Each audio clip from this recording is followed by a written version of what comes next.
Welcome to tonight's episode of Beyond Focus TV. I'm Lydia Patel, and as always, I have a very special guest for you, author, speaker, and coach Bernadette Miss B. Willis. She'll be with us for the next 30 minutes, so stay with us. You're watching Beyond Focus TV. Beyond Focus TV allows you to discuss contemporary topics affecting the Caribbean people on both a national and local level.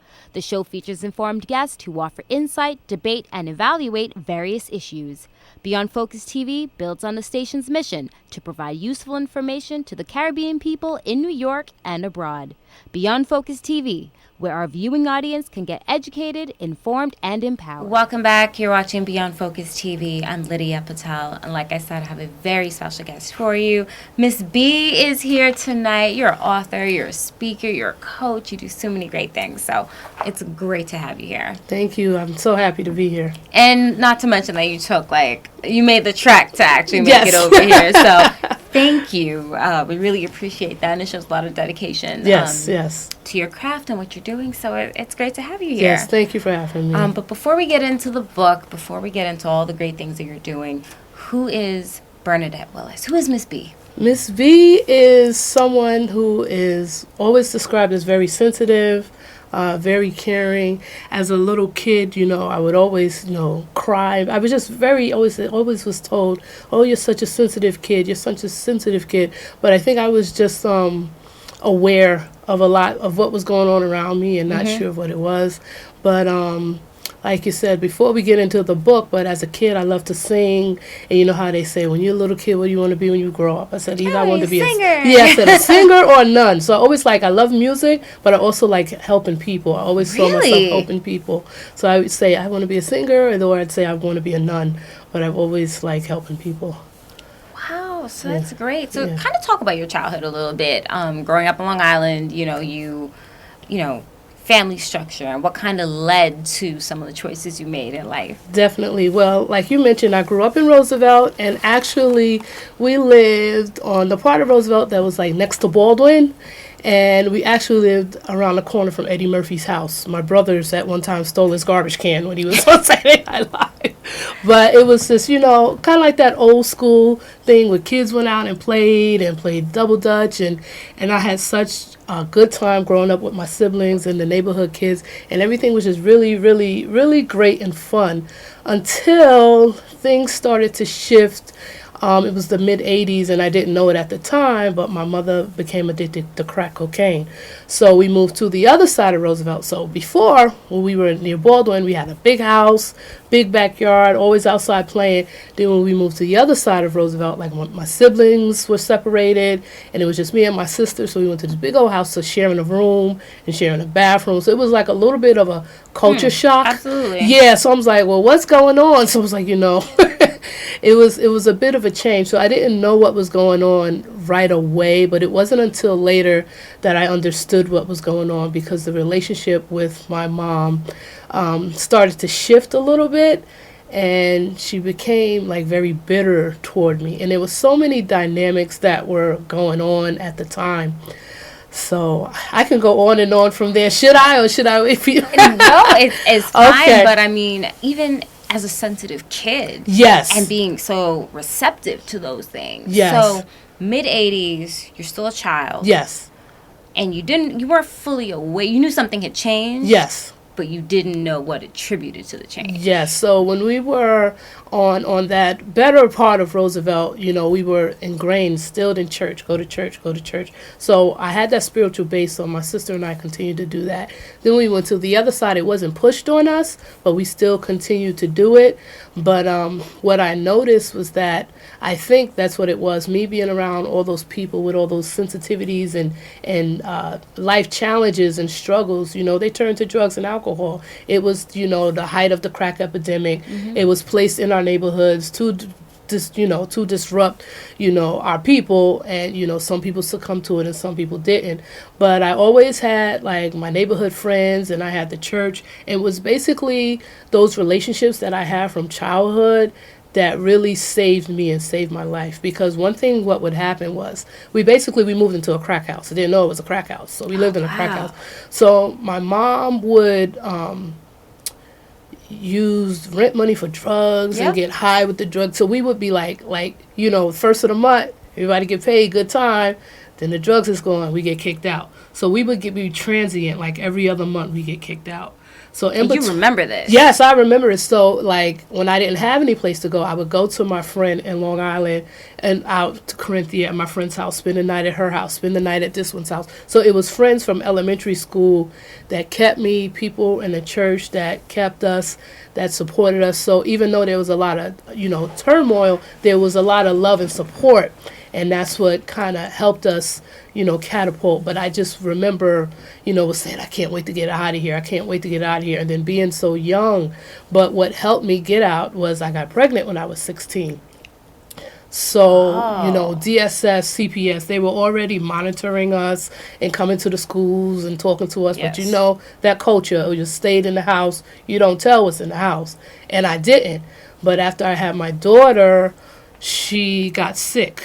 She was about 6 months old, and there was no heat in the house, and she got pneumonia, and she had to go to the hospital.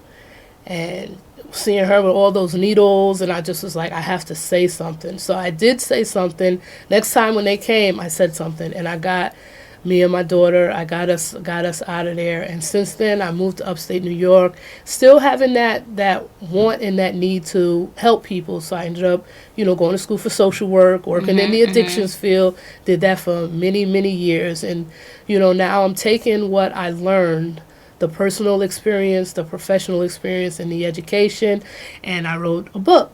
Of course. Yes, and my mom, like I said, our relationship was very tumultuous, and it was challenging, and it was hard. And at one time, I thought she hated me, but I realized she didn't hate me. She saw the sensitivity that I had. I believe she saw the sensitivity, and she was scared for me, and she was trying to prepare me. But because our personalities were so different, we clashed. So, she ended up passing almost 10 years ago, but our relationship healed before she passed, so I'm grateful for that.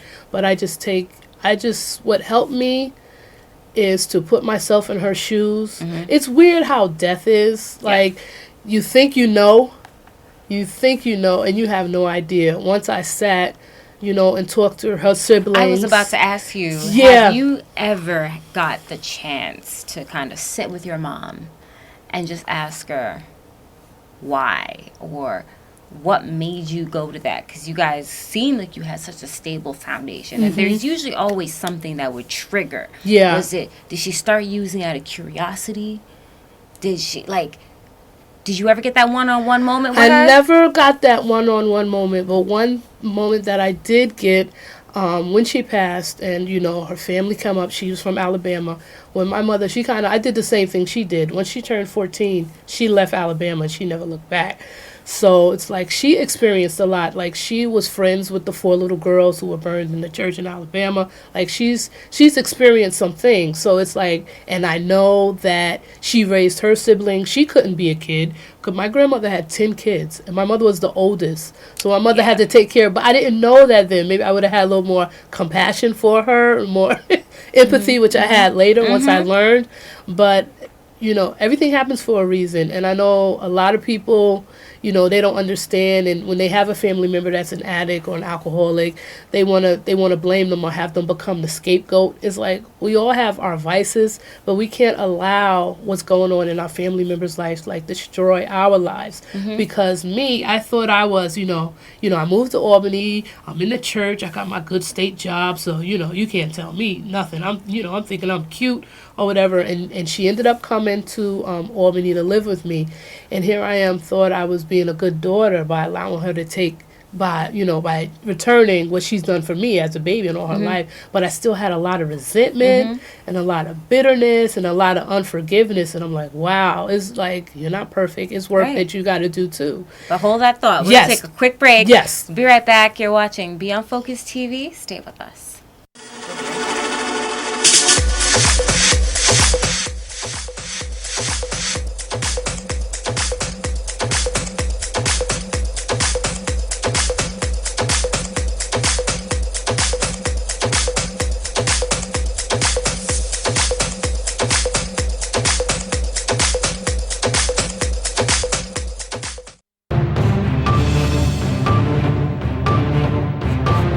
welcome back. You're watching Beyond Focus TV. I'm Lydia Patel. So, Miss B, you were telling us right before the break that, you moved your mom in. You were trying to basically, we all have that battle. They tell you you're supposed to take care of your parents the same way they took care of you when you were a kid, and we needed them that much. When they're older years, it's our turn to reciprocate. Yes. So you did that. So I did that, but what I had learned through my relationship with God and doing that inner work is that, I have my vices too, and I'm not perfect too, and there are some things that I have to deal with too, and nobody is perfect. And then, fast forward a few years later, the book was always in me, and I was writing and working on it for years, but I didn't feel comfortable enough to release it until she passed. I didn't think she would approve of it when she was alive, but now I know better. But it's almost like she had to transition in order for me to do it. And almost in a weird way, it's like our relationship has increased on a deeper level. It almost turned into an ancestral honor, because I had to research her more, research myself more, and like I put in the book, it's I tried so hard not to be like her, and it was I'm not going to be as I don't know what it is about young women, we don't want to be like our mothers, but we are the mirror image of them. We can't we can't hide it. We are them. So it is those things, those good and those bad things, or not so good things, that we get from them, and we have to honor anyway. And that's what I learned, that the strength that's in her is in me. I hate it, and I still hate conflict, arguing, fighting. But when we would when she would take us, when we were all together, all our siblings, when she would take us to the park and we would visit our aunts, they would always be women that would try to fight her, and she was like, "I'll get you when I drop my kids off. I'm coming back for you." So my mother was a fighter. She was known as a fighter. She was known as a hustler. And here she has this daughter after these 3 boys, and I'm this little sedity thing. And she's like, "Who's this little girl?" But I am her. All those things, all those good things, those not so good things, and at the same time, I'm me too. So it doesn't mean that I have to neglect her to be me. Absolutely. At what point did she stop using? Right before she passed. I mentioned, she used it for a long time. Yes, probably.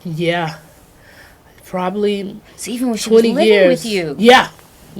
And you knew this. There was a few instances where she was in and out, but and then I had asked her to leave because I had my daughter, but towards the end of her life, she got sober, she got clean, and right before, she rededicated her life back to Christ, and she gave it up. And one of the best memories I have, how our parents cook, and they say, "You cook what I make you, it don't matter." But by that time, my brother didn't eat meat, I didn't eat fish, and my daughter, and she made this big meal, she made everything what they wanted. I was like, she would never do this back in the day. It's like, you make what I'm going to feed you. But she took so much honor in that. But right before she passed, probably 6 months before she passed, she gave it up.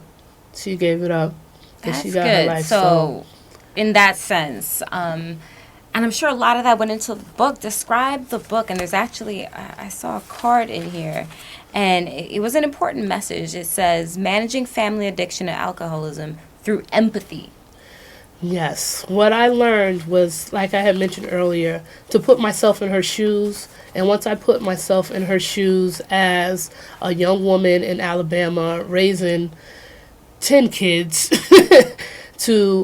just to move and be a single mom, because she was married to my dad for a while and that didn't work out. Once I put myself in her shoes, who knows, I might have done the same thing. I might not have had the tools. So I find the best way, what I learned is that empathy is my gift. That's what I learned. So my goal is to teach everyone what I learned, so that was, regardless what's going on in the family member's life, if they're in recovery and they're working and they're clean and they're happy and they're sober, or if they're in the beginning stages of addiction, or if they're really out there, that your life doesn't have to be over just because theirs over. It takes a lot of work, and it takes a lot of boundaries and creating those boundaries. But if you just empathize with them and think about their life and some of the things that they've gone through, or things you don't even know about, that they might have experienced, secrets, family secrets, those are tremendous. A lot of people keep things in to keep from hurting people, but we never know what people go through.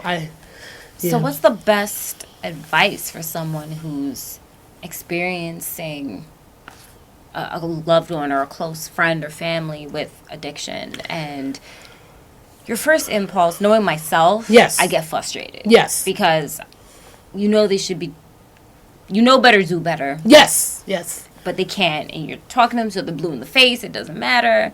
And it's like, all right, so then you got to leave. You can't stay here no more. And then your natural impulse is to want to turn away because I've tried. Yes, yes. Yes, so that would depend on where the person is as far as, because empathy, you're putting yourself in your shoes, but the first rule of empathy is to care for yourself. So if, for instance, you find yourself easily angered or triggered by them, then the first thing or the best thing you can do is love them from a distance, and it's okay. You have to figure out those things that they do that might send you over the edge or send you to a place where you don't want to be, and that's where you put the boundaries up. Some people can just allow a family member to come and just, come in and out and, come take a shower, get something to eat and leave. Some people can't. That's basically up to you. But if the person triggers you in a negative way, if you lower your vibration when you're around them and you find yourself thinking certain thoughts that might not be beneficial to you, then it's best to put that boundary up and love them from a distance. Identify what you need first to have that relationship with them and make that simple and plain and stick to it. How was that for you when you had to make that executive decision to choose your daughter first, the well-being of your daughter over having your mom stay there? It was easy in that aspect because it was a baby. It was a child. As she got older, I had to learn to have that same and love and concern for myself and having those healthy boundaries with other family members who are addicted. Because it's not just my mom. It's other family other family members. They wouldn't mind saying it. But it seems like that seems to be a generational thing that's going on with my family that my brother and I are determined to break. But it's when you do it for you, you have to do it for you. You can't do it for anybody else. You take care of yourself first. And for some people, that may be cutting the person off completely. For some people, it's just call me once a week. So awesome. You have to identify yourself, what you need, and then put that boundary up and stick to it. Well, hold that thought. We'll take a quick break. We'll be right back. You're watching Beyond Focus TV. Stay with us.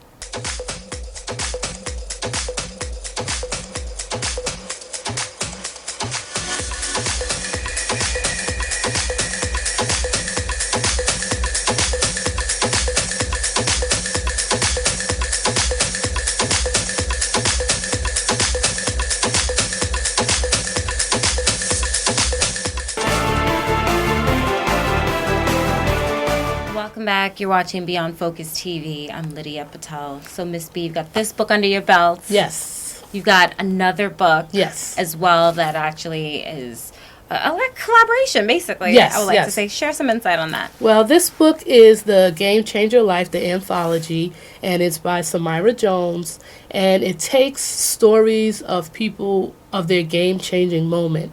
And my game-changing moment contribution was realizing that empathy is such a powerful gift that we all have, and that I want to turn it into a business. So that's what I did with the book.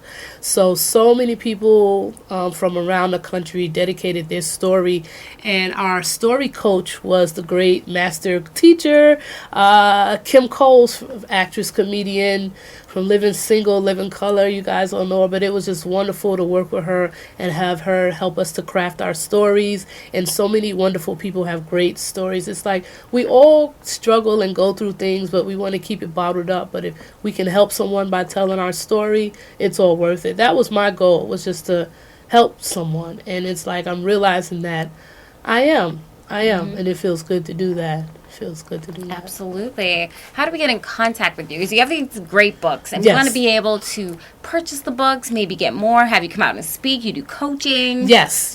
So as an entrepreneur, you have to have a tag and You have to create an image for yourself. So I am Miss B, the Goddess of Empathy, on all social media platforms, Facebook, Twitter. I also have a podcast. My Facebook is Deborah's Daughter, the name of the book, but I'm available for speaking, coaching, and also if you mention this broadcast, because it's a new business, pro bono, I'll take 5 people to do free coaching. If you have a family member that's involved in addiction, alcoholism, and the opioid crisis, and you're struggling with how to deal with them, the 5 people contact me through social media or my email at msbempathy@gmail.com. msbempathy@gmail.com, and mention this broadcast and you'll be eligible to receive free coaching so I can help you with that. That would be awesome. It's just so great because, you've been through a lot yourself, being a young mother and being put in situations of having to speak up. But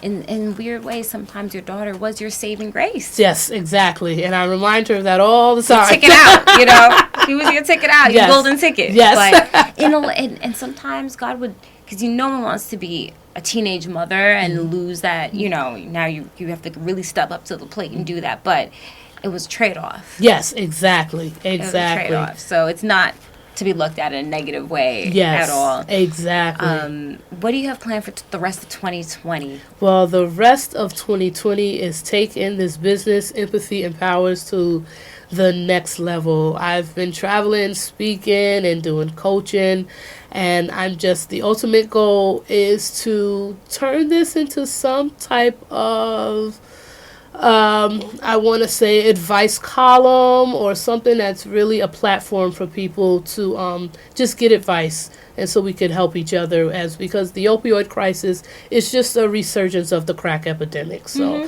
we can learn from that and we can do something about it. And if we support each other, we can support each other. Yeah, they saw we were doing good for a while. Yeah. They had to, they're like, it's time. Yeah. So we're going to come together even 30-year stronger. anniversary? Yeah.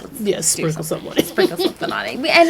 And it's not even to laugh. It's so true. Yeah. Even with, and we're going to have segments on this later, but, with the whole legalization of marijuana and how many our people who still have records for a small amount. And now it's like, but it's okay when it's other people who do it. Yeah.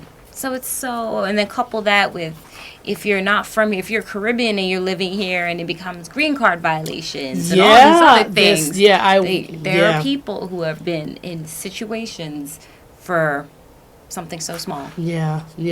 I used to work in a prison. I used to work at Green Correctional, and there was a few gentlemen that were pretty upset. They had to go back. And again, small amounts. But, the system isn't always designed for us to succeed. You have to just keep pushing through and being empathetic. I remember even at my church, they called it your gift, talents, and abilities. Yes. And empathy and servitude were things that came high on my list. Great. And I do naturally always try to put myself in somebody else's shoes, but sometimes I can get you burned. Yeah. But you have to also know, I'm trying to learn that balance. Yes. Which is important. When you said that, I was like, if it can't hurt you. Exactly. So that's something I'm going to definitely keep in mind. Do that inventory and then make the choice. Absolutely. Because you are the best judge of that. For sure. Any final words that you want the viewers to know about?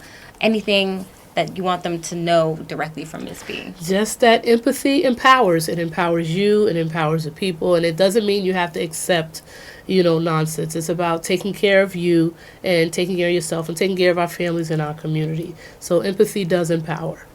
Absolutely. It's so amazing. I'm looking forward to hearing you speak. I know you have a lot going on. You made it all the way back to you're in Brooklyn for this taping, so it's great to have you here. I'm so happy to be here. And if you're ever back again, we would love to have you back because you have such a great segment on this, and you specialize in alcohol and substance abuse, which are two things that are still play the community. Yes, exactly. Yes, and I will be back, and yes, it's interesting. So I said maybe I should go to a few trainings and find out, what I'm missing. If the same information is out there, it's the same problem, the same way to treat it. Nothing's new. People are still using for the same reasons. It's like I've never left the field. Like genetic. Like, could it be something in our DNA? The There's same way some how theories that believe that. yeah, that some people are just more prone to it. Yeah, and a lot of it is cultural and spiritual. Native Americans, Caribbean. It's a lot of that. It's a lot of that. I know. Yeah. We'll definitely love to have you back, and looking forward to this. And where can they purchase the book? Oh, Amazon. Deborah's Daughter is available on Amazon, and also The Game Changer Life as well. Okay, great. So you got to make sure you check it out on Amazon. You go ahead, you just type in Deborah's Daughter. You'll be able to get this book. Yes. And I think it's going to really, I think the one takeaway from reading this would be, and it's an easy read, would just really be to know that empathy could help heal. Yes, definitely. I think that would be great. So looking forward to having you back again. Yes, I will be. Okay, great. And as always, if you have any questions or comments, you can send us an email at info@beyondfocusedmedia.com. I'm your host, Lydia Patel. Thank you so much for joining us, and we'll be back again next week. Same time, same place. You're watching Beyond Focus TV. Stay with us. Beyond Focus TV show wants and needs your feedback. Did we blunder? Please let us know so we can improve. Was the show helpful to you? Drop us a note so we can share the success with our staff members. Is there something you think we could do better? We welcome new ideas and new approaches to old ideas. Do you have a great suggestion? Let us know and we'll work on it. If you would like to share your comments anonymously, please send us an email at info@beyondfocusedmedia.com. If you want to get in touch with the executive producer directly, send him an email at gene@beyondfocusedmedia.com. We really look forward to hearing from you.